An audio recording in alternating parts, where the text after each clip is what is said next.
Hi, this is Bob Wells here, and welcome to Undercurrent Stories. This is the show where we hear about people's interests and uncover some fascinating stories at the same time. I hope you enjoy today's show. In today's show, which is the first part of 2 episodes, I'm delighted to welcome Reuben Archer, rock musician, author, a self-proclaimed petrolhead, former editor of Fast Car magazine and an artist painter. Reuben is the former frontman of the famous early 1980s new wave of British heavy metal band Stampede, and then after a gap of 20 years, he's continued to write and record albums through to the present day. He has just brought out his autobiography, A Rock N Rollercoaster Ride, which describes his life story so far. In this first episode, we talk about Reuben's early life in southwest London. We hear about beatniks, teddy boys, coffee bars and mods, and what life was like growing up through the monochrome backdrop of the 1950s through to the technicolour explosion of the 1960s. Like his book, this interview reveals what life was like as a teenager growing up during a period of fundamental change in society.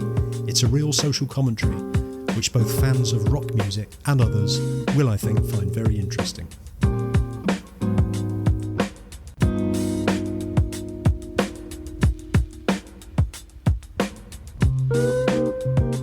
Hi Reuben, and welcome to the show. Hi, how are you doing, Robert? I'm good, thank you. Thanks so much for coming on. And what a great book. And it really was a real roller coaster ride to read it. Up and down, my goodness. Well, yeah, it was never meant to be a book about rock and roll. It was meant to be just a. I mean, I can tell you how it started if you want me please, to. Yeah, love you to. Thank you. About 10 years ago, I was talking to someone and they used to keep a diary. Well, I've never done that. And I just thought, well, I've got these things, I've done these things, but I haven't got anything documented about them. So I thought I'll just write a loose scenario of what I've done, from the time of leaving school and all that sort of thing. And I started writing it, and because I'm such a technophobe, I got about a couple of chapters, or call them chapters, done, and then lost a lot on my computer. But up to that point, my wife had read it, and she said, "No, you should do it again. It was really good." So I started doing it again, but this time I started really going into quite a lot of detail, and so it went on for, I'd do a bit for a couple of days, and then it would leave it, and then this went on for months and then years, and I just kept it and didn't lose it again. And it got to a point about 2 years ago where I had what I thought was a pretty good story, and I got a friend of mine to read it, and he said, "Oh, I really like this." He said, "You should publish this as a book." So again, I never did anything about it. I just forgot it. I was too busy doing other things because we were recording a lot. I was doing the solo stuff, and then this COVID thing came along, and we were all locked down. So I just thought, well, I'll start clearing up things that I've never finished, and cleared up a few paintings. Did this and did that. I couldn't do any more recording because, in fact, we were in the studio at the time, but we just had to stop. So I thought, started looking at the book again. And I'm great at coming up with things.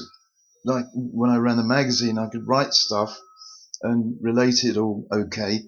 But my written grammar is pretty bad. I mean, I hated school, so I never really learnt anything. And but I'm lucky to have a friend called Roger Faust, and he is pretty good at English, and he started editing it, and then my wife went through it as well, and we finally got it to some kind of cohesive sort of situation, and then Roger went through it one more time, and then he helped me get it printed, and then we decided not to try and get a publishing deal or anything like that. Not that I would have. I suppose, there's so many people at it. I just thought I'd do it off my websites. And we announced it, shoved it on Facebook and all the rest of it, and ordered up a couple of hundred, and within 2 weeks that they'd all gone. I have to say, having just read the book, Reuben, what I would say for listeners is that, you know, when you first think of yourself, you think, oh, rock music and that. But actually, the rock music element of it, it's heavily in there, but it's not the majority of it. Many other facets in your life, which are fantastic to talk about and interesting to hear, which made it a really interesting read. And the other thing I liked about it, which suits the way I read, is that the chapters are reasonably short. You know, you can read a couple, put it down, go back to it, and all that sort of thing. I really enjoyed it. Yeah, well, thank you for that. I'm really pleased to hear. And I haven't actually had one bad comment about it at all. I mean, everybody seems to have said, you know, things like, oh, they can't put it down and all the rest of it. And you think, oh, yeah, they're just saying that. But, I mean, that many people aren't going to just make that up, are they? No. And I think, sorry to interrupt you, but I think it's important to say, for me, it's a big social commentary on growing up in the 1950s, 1960s and everything. I was sort of a little boy in the 60s. And to me, now when I look at the 60s, I sort of think of the Mini, the World Cup, Batman, Tarzan and all that sort of stuff. And it's a very colourful time. And when I look back at the 50s, it seems very black and white. What was it like, sort of, living through those times? Well, yeah, okay. I was probably about 12, 14. And my parents, who, bless them, they're no longer with us, but my father grew up in a Presbyterian background, church background, and so did his father. And they were deeply religious.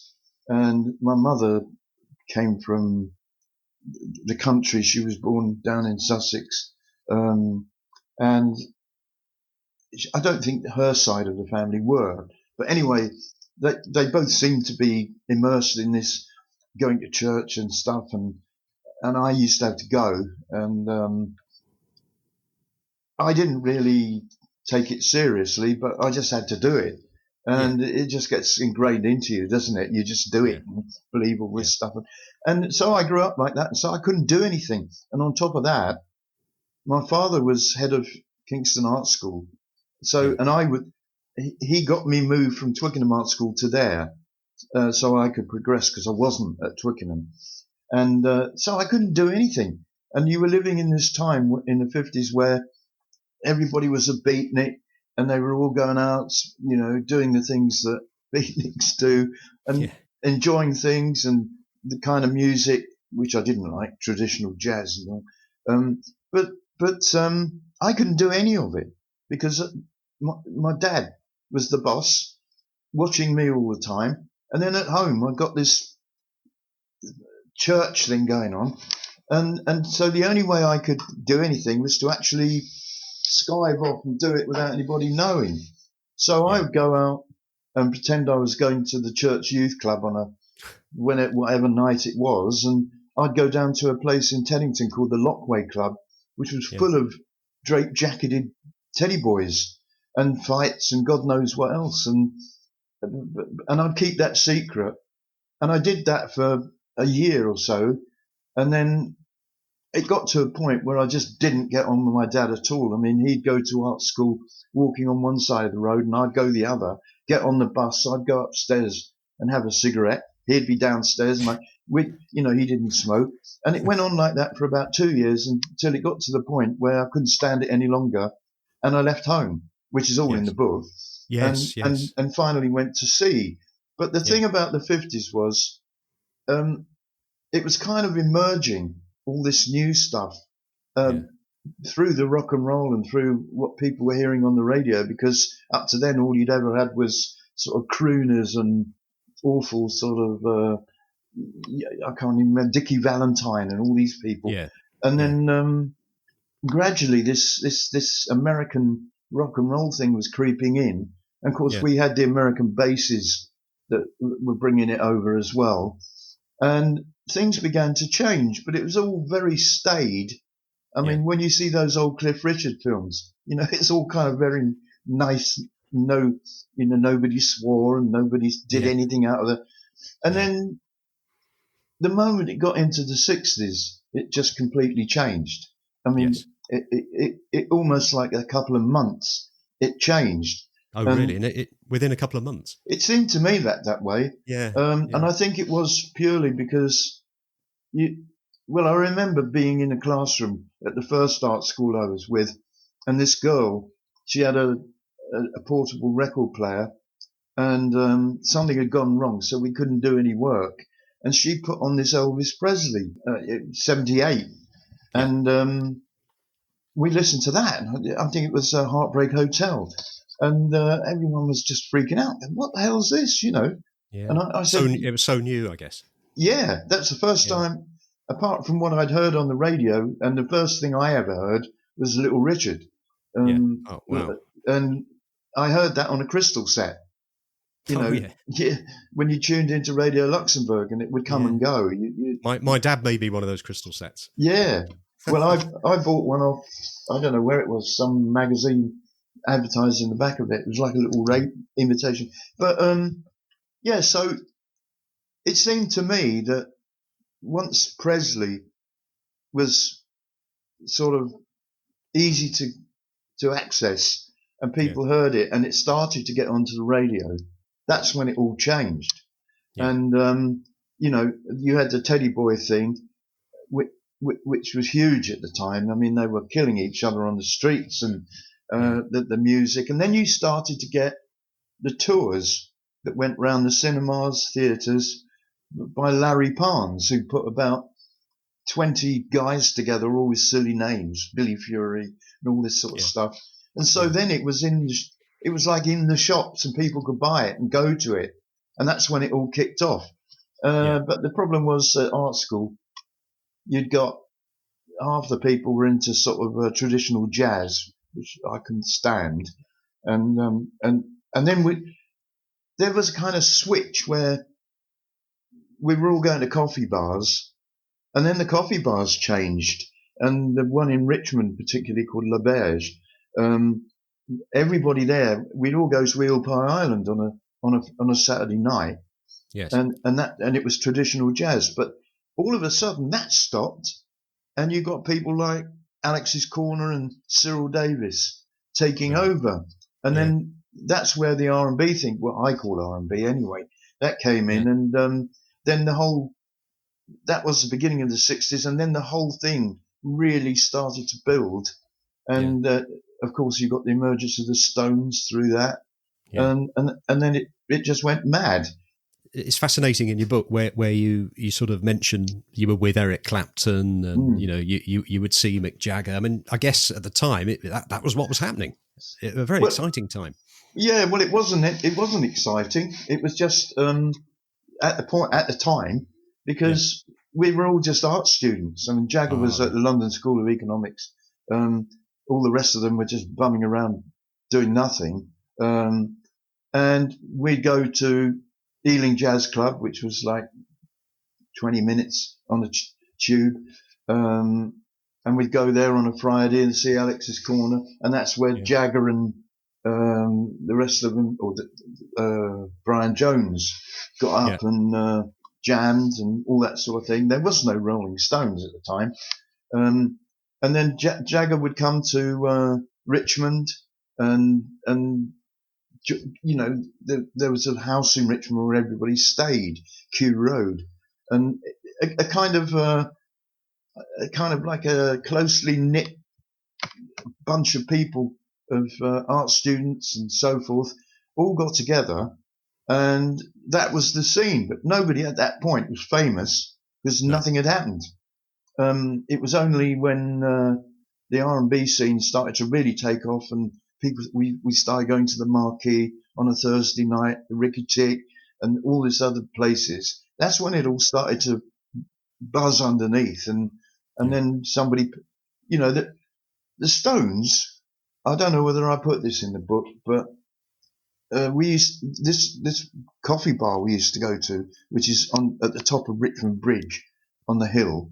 My girlfriend worked in there, And we used to go in there and sit around playing guitars and stuff. And the guy that owned it used to say, "Look, I'm trying to sell burgers and stuff here. He said, this is a restaurant. I don't mind you, but I can't, you're taking up all the room, all the tables."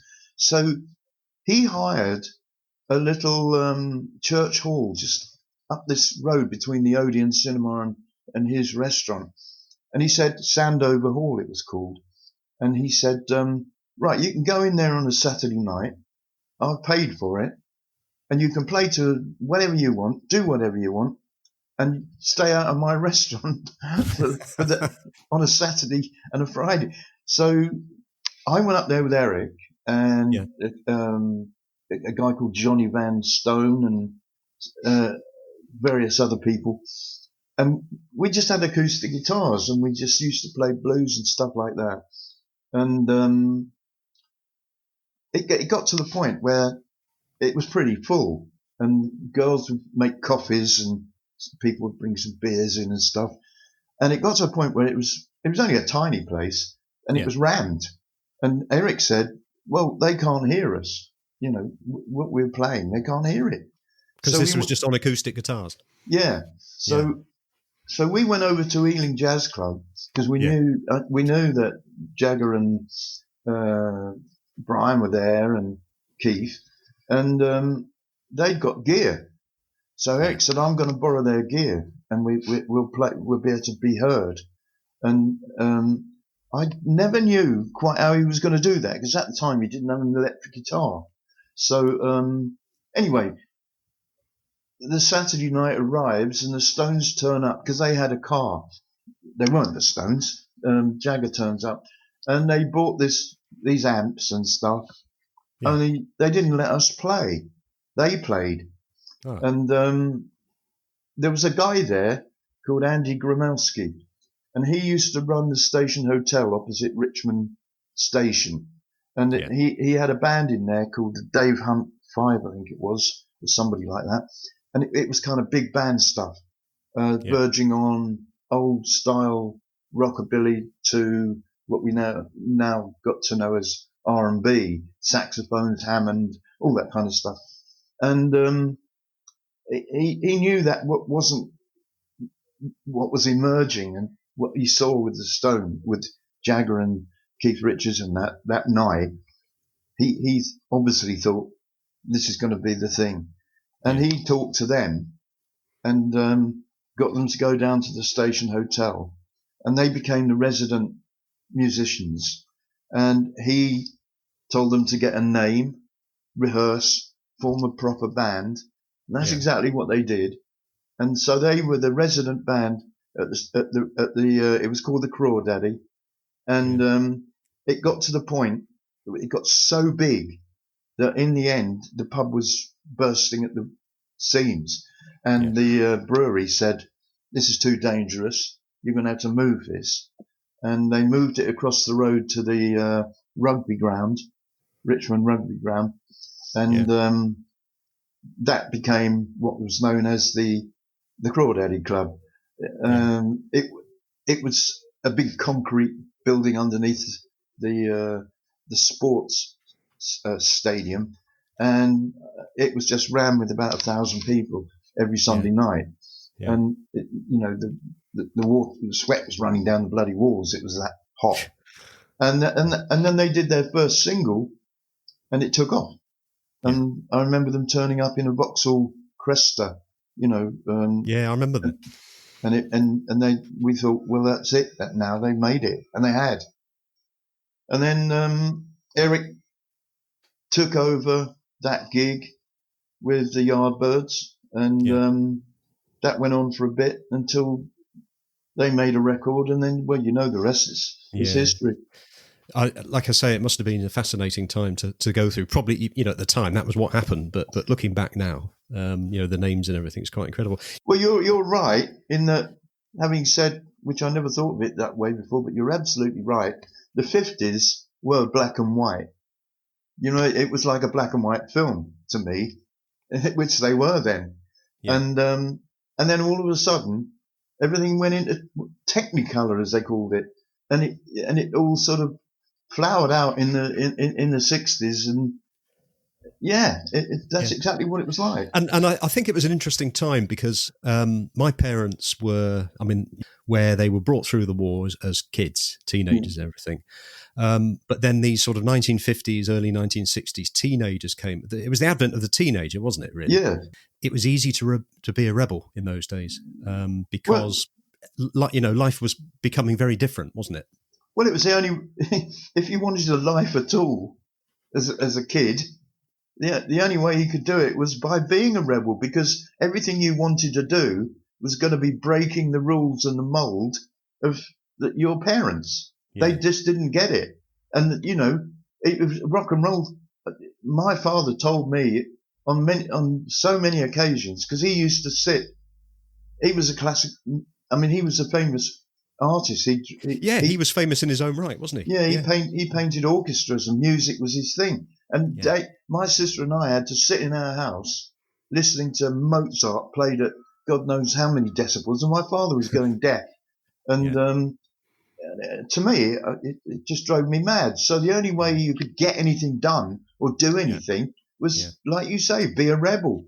And the other interesting thing is, and it comes across in the book, is that your love for your parents was amazing. You love them to bits. Mm-hmm. Yes, you rebelled, but you would do at that time. And I think my feeling was that you got into the Merchant Navy, which is another interesting story. The whole, you were there 3 years, weren't you? Yeah. That was your almost sort of national service at the time, wasn't it? You got away from things, would you say? Yeah, well, it wasn't national service in such that you were ordered about and all that. No. But it was a very popular thing to do for people who just were sick of not getting anywhere, not being able to do what they wanted to do on dry land. The only thing that you could do is go and sign. You could do it so easily.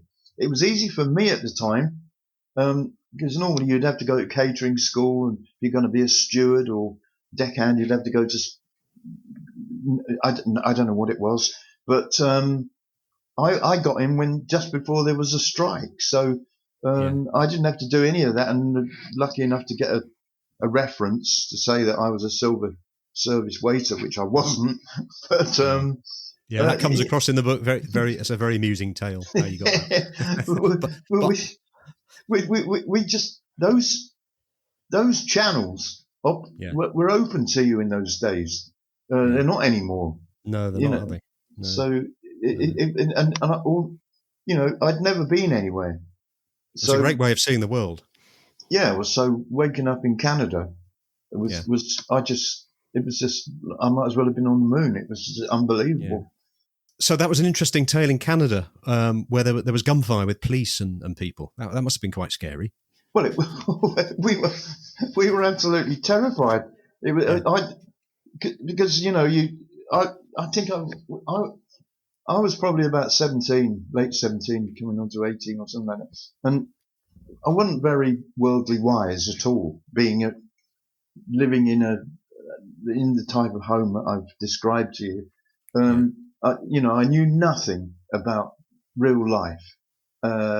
If you'd said certain things to me that are just run of the mill to that, I would have been shocked out of my. So, we are, and a couple of 1,000 miles away from home in a totally different alien land. And I've been seeing these deckhands on the ship, big guys with massive great knives on their belts. And it was all very romantic. And I thought, I'm going to get one of those. And the guys I would say, yeah, we'll get them, and we saw these shops where they got guns in the window and sort of knives, and also you could just go in and buy them. And so we went into this shop. We couldn't get a drink because we weren't old enough. We didn't even know that was going to happen. You had to be 21, and we were all too young. So we had nothing to do. So we're just walking around. And the other thing was, it wasn't like at home. The shops were still open at 9 o'clock at night, and it was like it was freezing cold. So we had to get in off the streets, and so we went into this shop, and I ordered one of these great big Bowie knives about a foot long, and so did one of the other guys. And as we were just about to come out the shop, there's a tremendous crash, and one of the windows just smashed, and then there was this banging, and the guy I was with said, "That's gunfire." Wow.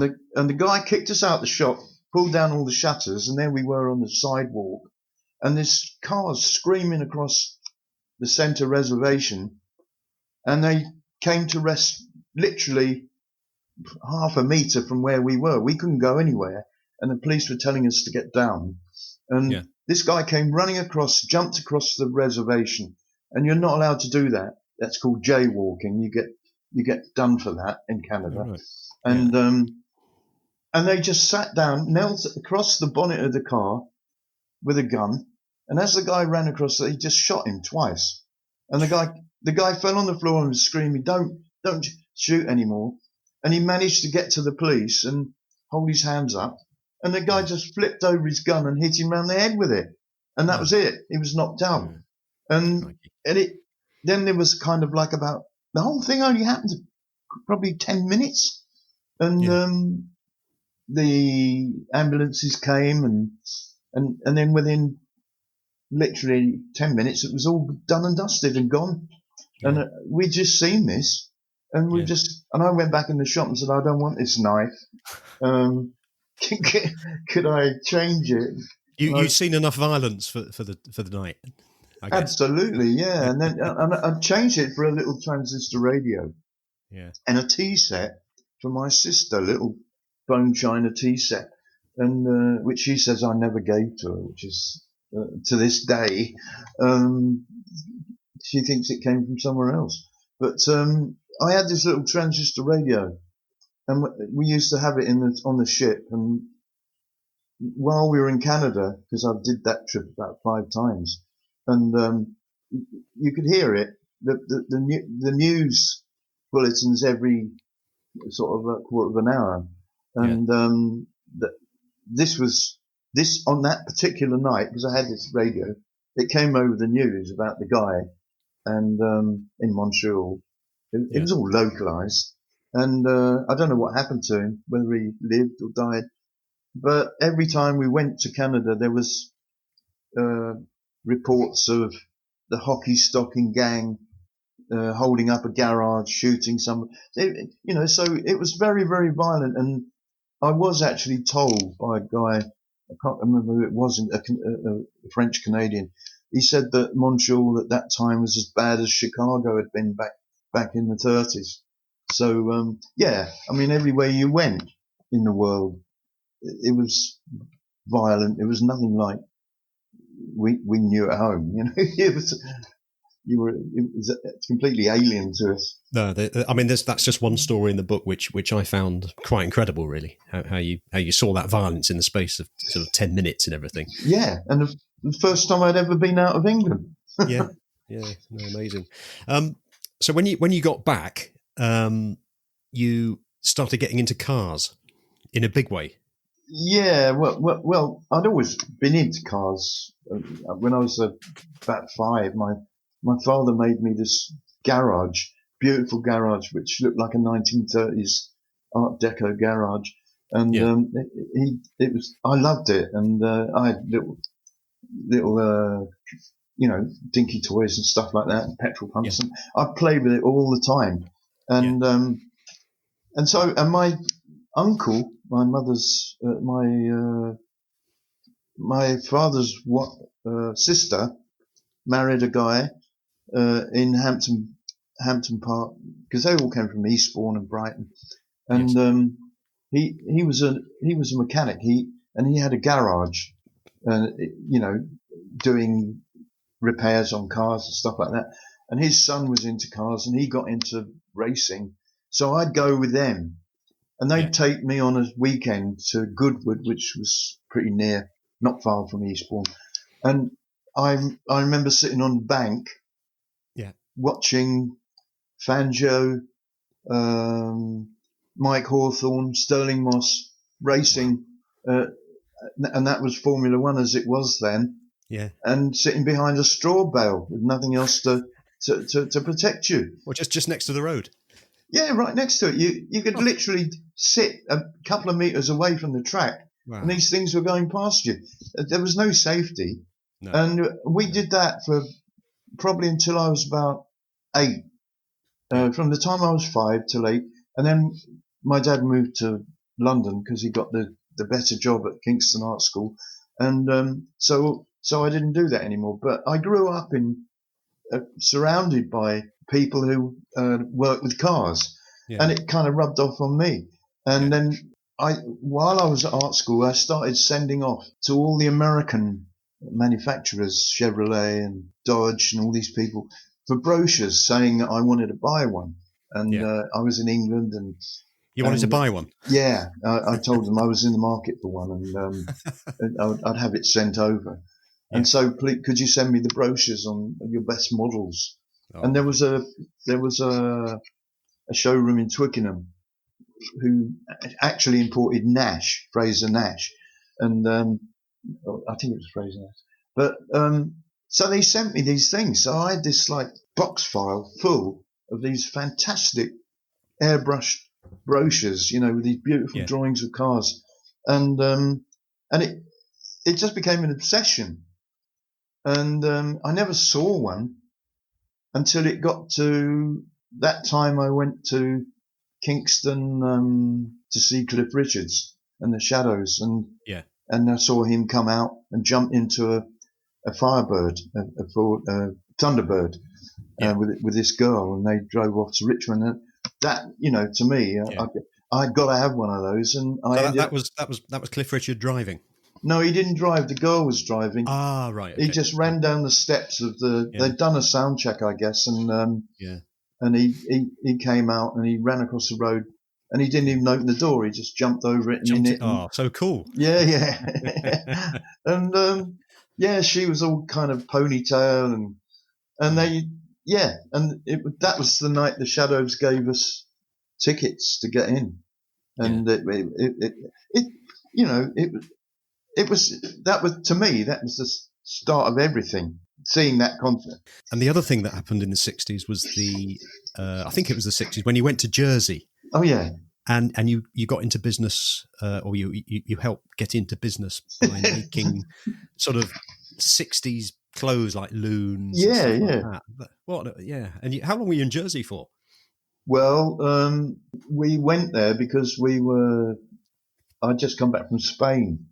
With an aborted 6-day trip with no money, and I'd fallen out with my girlfriend who I lived with, so I couldn't live with her, and she was putting me up because I got nowhere to go in Richmond, and we were there were about 10 of us, all mods, and some of them were qualified, some of them were just bumming about. Yeah. And we were just fed up with it, and we just had a rather nasty confrontation with a bunch of guys where it was all a bit dangerous and things. We were just fed up, and we just said, somebody came up with the idea of Jersey going to get. Oh yeah, there were 2 guys, brothers that we knew, part of this group. They were aircraft mechanics, and they were qualified, and they worked at Heathrow, and they said, we've got jobs. We're going to Jersey. We're going to live out there. And we thought, well, that sounds good. So we'll go. So there were about 10 of us, and we just went. And we got limited amount of money. And some of them got jobs, and we did all sorts of devious things by renting a bed and breakfast, and then come 12 o'clock at night, 6 of us would all pile in, and then, that kind of thing. Yeah. And it just got to a point one day where I was running out of, I didn't have any money. I think I had enough to get a coffee and a pack of cigarettes, and I was just sitting on this square called Columbria in St Helier. It was a lovely sunny day, and I saw this shop which looked like a typical King's Road sort of clothes emporium, and I saw this girl walk out of it with a miniskirt about as long as a belt, and I thought, well, I'll go and see what's going on. And I went in and started looking around, and the guy asked me what I wanted, and I spoke to him. He said, "Oh, you come from London, don't you? You've got a London accent." So I said, "Yeah." And we got talking, and it turned out the guy that was making his trousers, he'd got caught on dealing drugs and sent back to the mainland. And the other thing was, if you were caught on the street at night and the police frisked you and you didn't have any money, then you were classed as a vagrant and they sent you back to the mainland. Right. So I had to do something. And this guy said he needed someone. Did I know anybody who could do this, cut out these trousers and sew them up?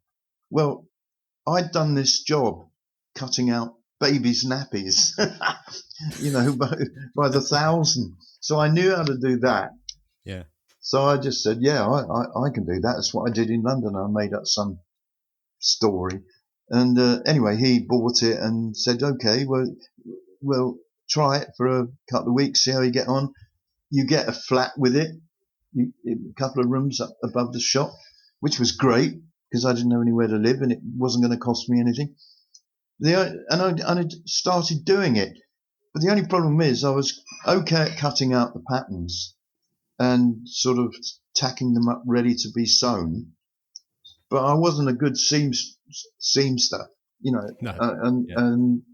And then about that night or the night after, I met this girl in one of the clubs. Yeah. And it turned out that's what she did. And so I said, that I've got this situation, and she needed a job. So I said, I'll cut them out. You sew them up. And that's exactly what happened. So that's how you got your business. Yeah. And we just started making, and because I was into surfing and I used to go down every night and I bought a surfboard and I used to go down and I was taught how to surf by these Aussies and they came over for they had championships out there and they taught me how to do it. I wasn't very good. It must have been a great time. Yeah. And they all want, well, what I did was I made myself some surf trunks, the kind of long trunks that come down to your knees, like people wear now, actually.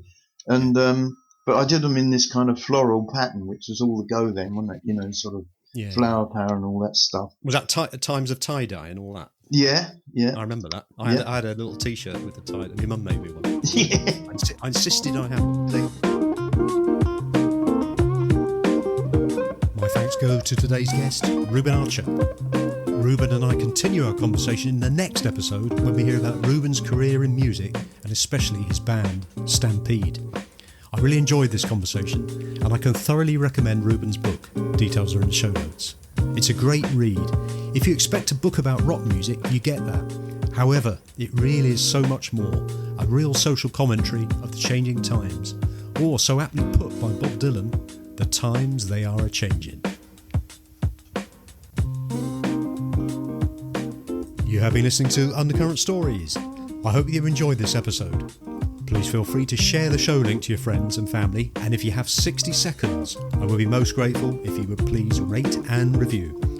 To hear more episodes, please subscribe to the show and visit undercurrentstories.com. If you leave your email in the link, we will notify you as soon as new episodes are released. Also, check out our social media links, details of which can be found on the show notes.